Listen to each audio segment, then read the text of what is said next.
že som opäť v práci. Wow. A čo ty? Užila si to s Petrom? Áno, vieš, taká pokojná láska.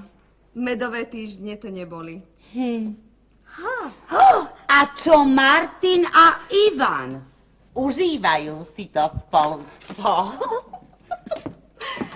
Počkaj teraz, ešte jeden vešiak. No, Ivan je šťastný, že ho tam má. Martin je tiež spokojný. Najhoršie som na tom asi ja. A čo Daniela? O tej sa nebavme. Fero? A čo Daniela?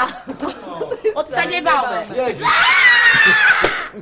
Prepáčte, dievčatá, došli mi palčáky.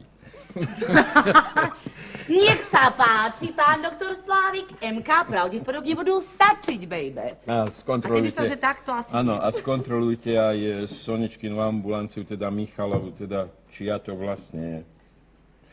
Myslel som si, že keď sa vráti, tak jej to všetko prenechám. Bola vždy taká citlivá chlapa. Áno, citlivá chápava. To obidve naraz hovoríme. Bola. Áno. A s čistým svedomím by som jej prenechal všetky svoje pacientky aj pacientov. Hádam, nám sa nechystáte umrieť, pán doktor. To plánujem to. Stríčku, nás by ste už nechceli umrieť. Že si dá som svetedectvo. Né. A...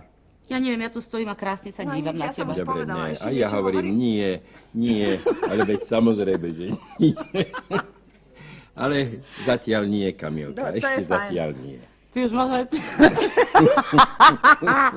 Dobre. No, ticho. Ticho.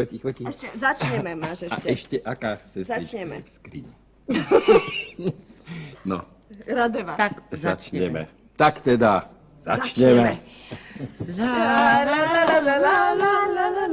Tak to asi pani rozhodka. Dobre.